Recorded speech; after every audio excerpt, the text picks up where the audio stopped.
let's back up and get the hell out of here when we can. All right, speaking of backing up and getting the hell out of here, we'll be back with Ron Vitiello, former Deputy Director and Acting Director of ICE. That and more. It's the JASON RANTZ Show. Bryan Suits filling in today, tomorrow.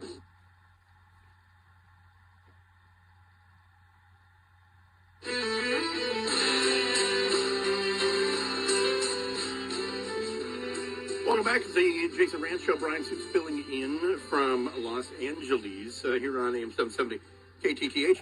And, if you just don't arrest them, then the number of arrests goes down. That's what CBS News is telling us as arrests are going down on the U.S. border. But does that really mean that people are not still flooding across a virtually open border?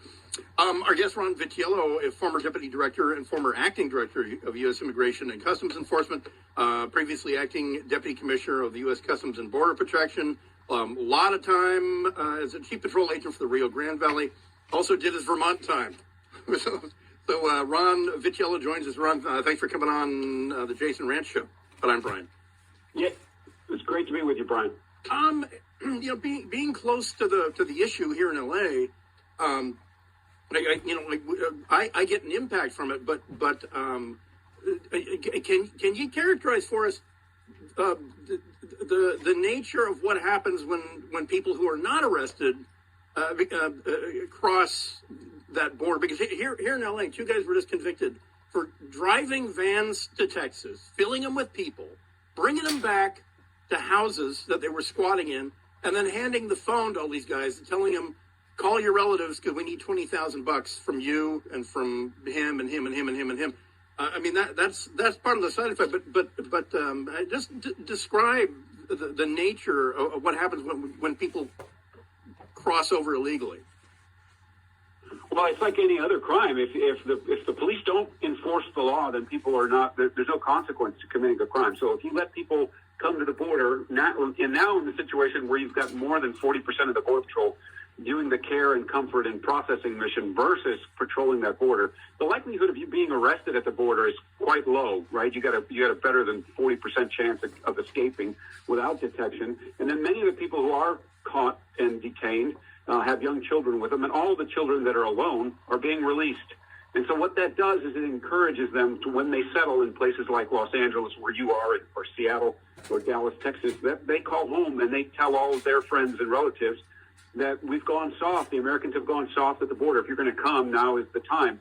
We've also doubled down on the policy side and told ICE they can't arrest people who are not crossing the border immediately. They're not convicted aggravated felons or a threat to public safety. So if you're in the country illegally just because you're illegal, they're prohibited from approaching you as an ICE office.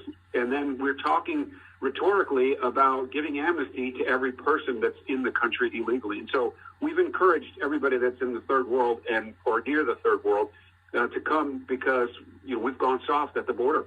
And it's funny because the president and the vice president are absolutely mystified. They literally are denying that if the word gets out that, if they arrest you, you get a yellow ticket, notice to appear. If you don't appear, they don't come find you. If you do appear and they don't give you asylum, they still don't deport you. I mean, they're denying that is a magnet. So, I mean, in your years of experience actually on that border, how much is, in other words, is there a rat line? Does the word get out? Hey, Trump isn't president anymore. You cross, they give you water, and that's that. I mean, that really boils down to the villages. Yeah, well, people see with their own eyes what's happening on the border. We saw the nearly 15,000 Haitian migrants that were on the ground in a shanty town inside of the United States. The following weekend, the secretary went on television and was encouraged by how many of them had been released into the United States with a notice to appear. And you think that they are not going to tell everybody that they know that wants to come here? Now is the time, because it's the believe what you see with your own eyes. But despite what people are saying about why this is happening, it's all about the policy. We've reinstituted what we used to call a catch and release problem. This isn't the first surge that the department has seen. It's the worst ever. It's the worst in the history of the U.S.-Mexico border. But there was a surge in 2014. It was ended under the Obama-Biden administration by using detention to hold people until they had their fair due process hearing in immigration court. the 2020 surge was ended when Mexico stepped up and helped us, and we instituted the Remain in Mexico policy, which allowed people, again, to have their due process in immigration court. But instead of being released in the United States, as they are today, they were allowed to wait in Mexico until those hearing dates were posted. U.S. officials, there's a three-way policy get-together today with Canada and Mexico. U.S. officials have said border policy will not be even brought up.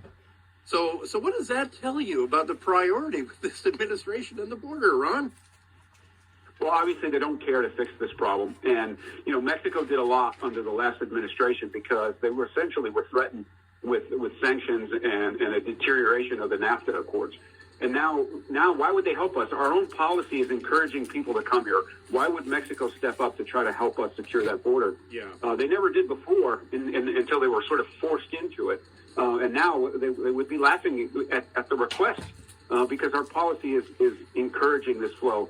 And let me just say that, the people who were in that pipeline, you talked about these people that were kidnapped in your area. That happens all throughout the pipeline. These people are taken advantage of by corrupt governments and officials.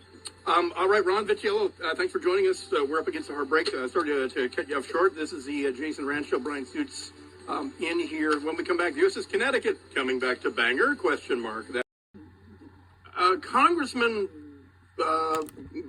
Gozar, from a Republican from Arizona, he retweeted some stupid anime that some intern for him did, and it was millennial producer Peyton. Did you see that anime that he was censured for? Yeah, we did. We talked about it on the show last week, but I watched it like 4 times after the fact. I watched it once going into the show.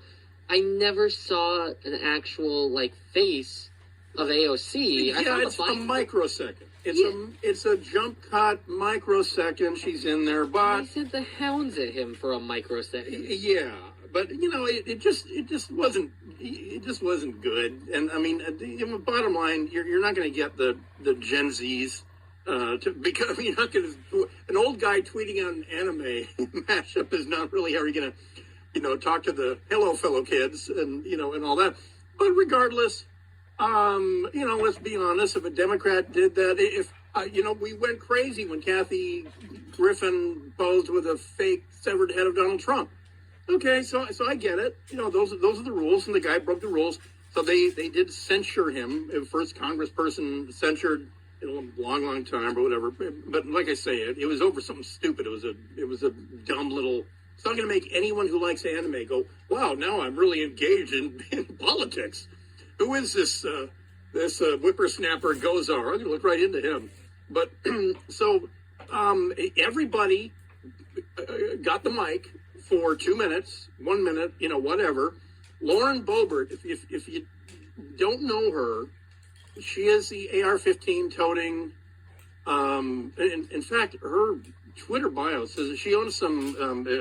She was elected as a Tea Party. A MAGA congresswoman out of Colorado. She is, God bless her, open and proud of her firearms and her Second Amendment that Odin himself wrote into the United States Constitution's amendments, Bill of Rights. And she really hates Ilhan Omar, the Somali-born congressperson from Minnesota, who may or may not have married her brother, whatever. Very murky. We don't talk about it. She really hates Eric Swalwell, that idiot who dated the Chinese spy, and by dated, I mean had a bunch of sex with, because, really, why would someone like him get into politics if it wasn't to bang a spy? So anyway, she brought all of that to the table yesterday in the floor, and she read it into the record. Ilhan Omar has fired back, but let's hear from Congresswoman Boebert first. Since the speaker has designated the floor. Brian, I think your audio may have cut. Oh, well. Sorry, what did you say, Peyton? I think your audio cut out a little bit. It went fairly quiet there. Well, let me try it now. Campaign fund. There Can you hear it? Yeah, I like that. I like that one a lot. All right. Let me recock it though, because she love this. Yeah, let's just do a full reset. and not her brother husband. So anyway, pay attention. It comes at you fast, folks. Since the speaker has designated the floor to discuss members' inappropriate actions, shall we? The Jihad Squad member from Minnesota has paid her husband, and not her brother husband, the other one, over $1 million in campaign funds. This member is allowed on the Foreign Affairs Committee while praising terrorists. A Democrat chairwoman incited further violence in the streets outside of a courthouse. And then the cherry on top. My colleague and 3-month presidential candidate from California, who is on the Intelligence Committee, slept with Fang Fang, a Chinese spy. Ouch. Let me say that again. A member of Congress who receives classified briefings was sleeping with the enemy. This is unacceptable, and this would never Gentlemen, his be... time's expired. Gentleman from Florida. So I think they're giving a minute or something like that. But so she in that space, I don't know who it was that was inciting violence outside the courthouse. She doesn't name names, but Ilhan Omar is the first one, brother, husband. But her wrapping up with Swalwell is just the best. 3-month presidential candidate from California, Wait, cherry on top. My colleague and 3-month presidential candidate from California, who is on the Intelligence Committee, More like lack of intelligence committee, am I right? slept with Fang Fang, a Chinese spy. Let me say that again. A member of Congress who receives classified Gentlemen, his time's briefings expired. was sleeping Gentleman with from the Florida. enemy. This is unacceptable, and this would never Gentlemen, his be... time's expired. Gentleman from Florida. No, anyway, if you, I don't know anyone who missed the story, but Eric Swalwell, who's a very, very, very smarmy liberal Democrat from the Bay Area.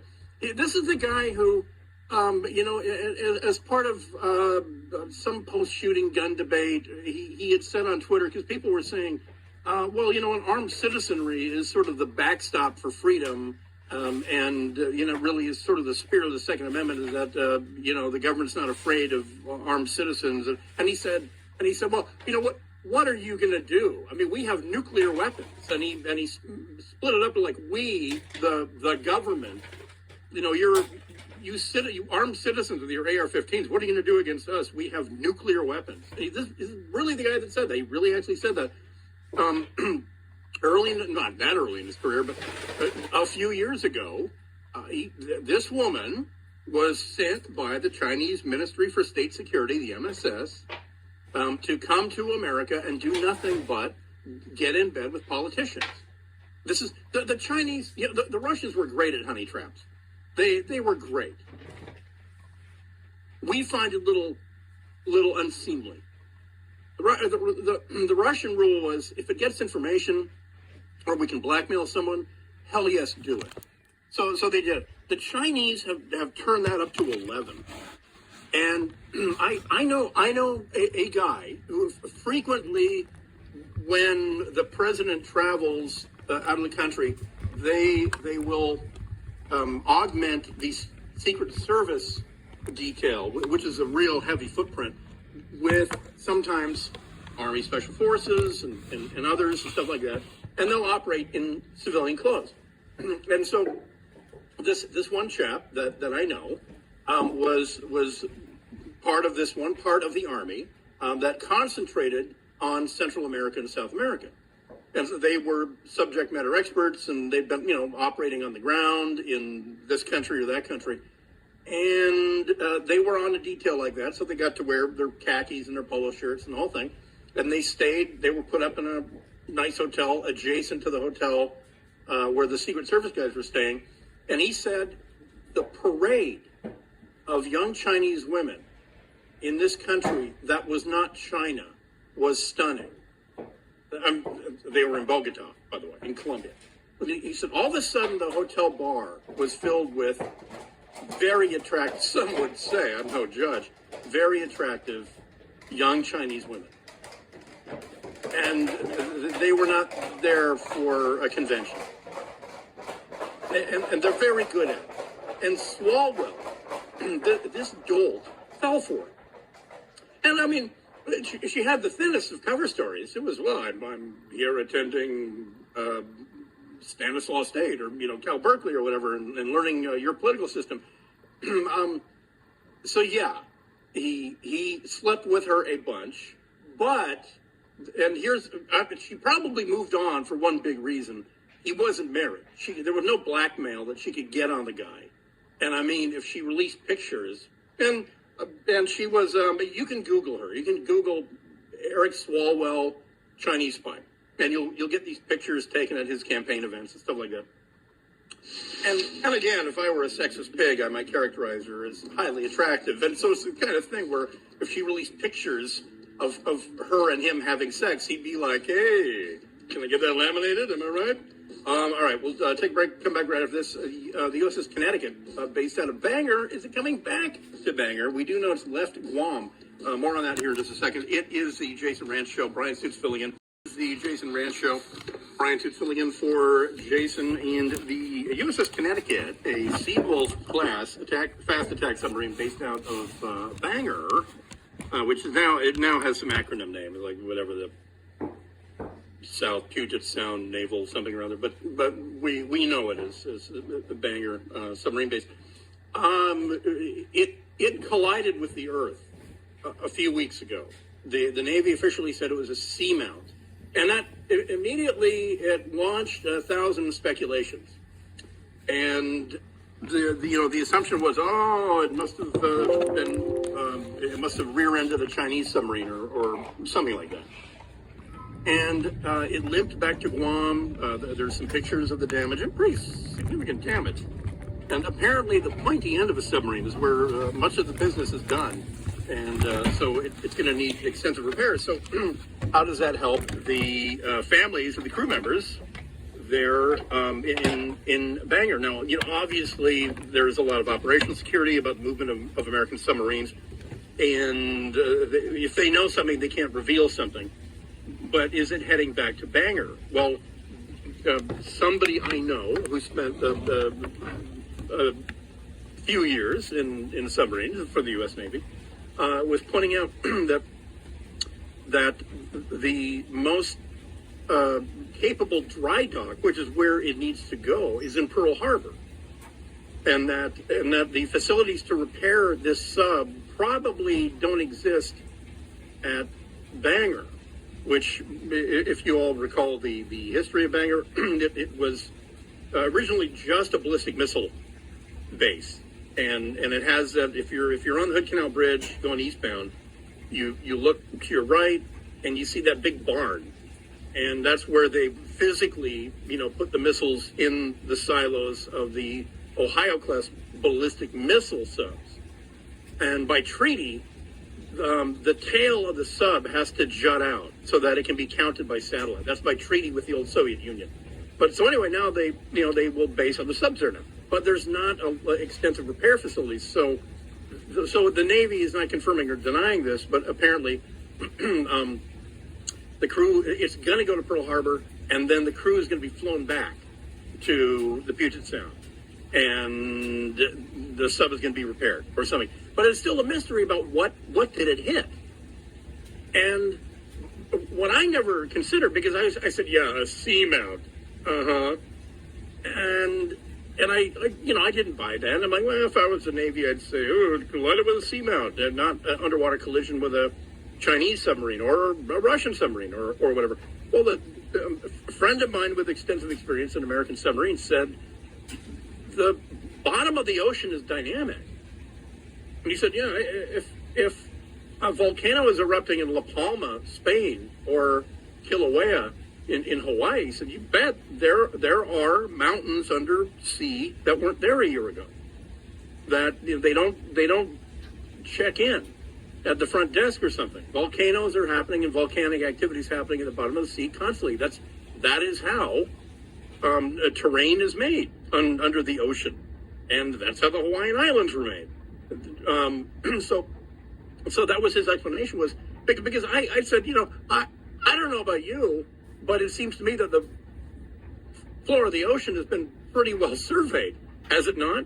And he said, you would think that, wouldn't you? However, it's the old big sky, little bullet theory. So, big ocean, small boat. And these C mounts just do come up. So they might be looking at a chart from maybe it's up to date 5 years ago or something. And then they're sitting there going 10 knots, submerged, and all of a sudden, boink, the submarine is whatever it is, 90,000 tons, whatever the hell it is, and so it has a lot of momentum, did a lot of damage, guys were injured and the whole thing. But the Navy's official story is it was a seamount. Like I say, if I were the Navy, I'm not going to tell the Navy how to do their job, how to Navy down.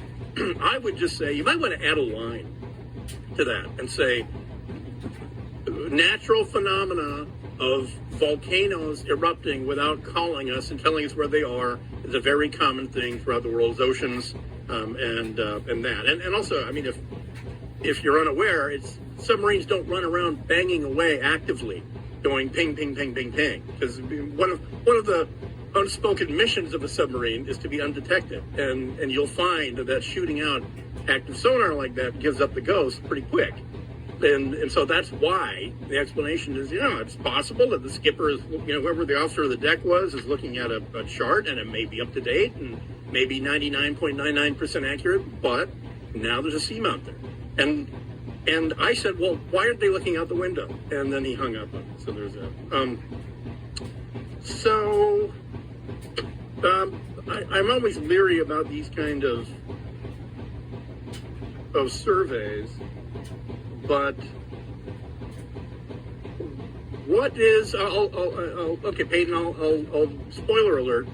One of the top 10 most expensive zip codes in America is in the Seattle area. Yes. What would be your wild stab of what that would be? What the actual zip code is? Well, no, I'll tell you. The zip code is 98039. Okay, that's got to be Medina, right? It's Medina. Okay. A couple of billionaires live there. You know what? That's got to salt the tip jar on that, because I would have said, like, Poverty Row. I mean, I think Mercer Island is actually like 2 zip codes. Have you been to Medina? Yeah. So yeah, I used to work for like a Sounders youth soccer camps. I was a coach there. We had one camp in Medina every year, and it was just always, every other soccer camp I would work, you see, soccer mom minivans and stuff. This one had Ferraris and Porsches dropping off every single kid, and there's a Tesla every which way that you look. It was always a fun camp to gawk at some of the vehicles. Yeah, it's Medina, and I don't know if have you ever been to Beaux Arts? In that little, as you go south of Medina, there and the shoreline kind of dips in, and you're staring straight at Mercer Island. There's that area called Beaux Arts. It was BEAUX space arts. No, I've never. Google it. I had a friend who lived there for a while because he was rich AF, and he just got tired of it and the neighbors and all that. But that was damn swanky back then. But Medina is, and also. I mean, you gotta say. I mean, having Bill Gates in your zip code probably helps. I'm assuming. I mean, and his house might straddle 3 zip codes. I don't know. But it should. It's right there off the Overlight Golf Course. Yeah. You can see his driveway, but you don't see anything else because his house is so far off the road. The other ones are, of course, like Beverly Hills and Bel Air and all that. But the places that 90% of the population in the United States has heard of. Nobody's heard of Medina outside of Washington. Yeah, and it's funny because the disparity between the wealth of people that live in the Bel Air and Beverly Hills and all that, because California's done such a horrible job with the homeless, in those neighborhoods, there's people pooping on the sidewalks. They're like Calabasas too. Oh yeah, absolutely. And I forgot to pay off. Okay, so I played that audio that Lauren Boebert said, where she's insulting, impugning, if you will, Ilhan Omar from Minnesota, talking about her marrying her brother husband or whatever. Since the speaker has designated the floor to discuss members' inappropriate actions, shall we? The Jihad Squad member from Minnesota has paid her husband, and not her brother husband, the other one. So they're her brother. So Ilhan Omar from, the squad, and she goes, the jihad squad. Anyway, she replied, quote, "Luckily, my dad raised me right. Otherwise, I might have gone to the floor to talk about this insurrectionist who sleeps with a pervert. I am grateful I was raised to be a decent human and not a deprived person who shamefully defecates and defiles the House of Representatives. Thank God," close quote. That's Ilhan Omar's response to Lauren Boebert. So, message sent. We're waiting for the return to serve, madam. You are up. All right, we'll be back in a shake. Speaking of drugs and homeless, there's something in Seattle is really missing, and it's what is it that these people are on? This isn't the fun meth of the early 2000s. This is a new thing. I'll tell you about it right after this. It is a Jason Rantz Show. Bryan Suits filling in for Jason. A big thanks to you for tuning in to the Jason Rantz Show on demand and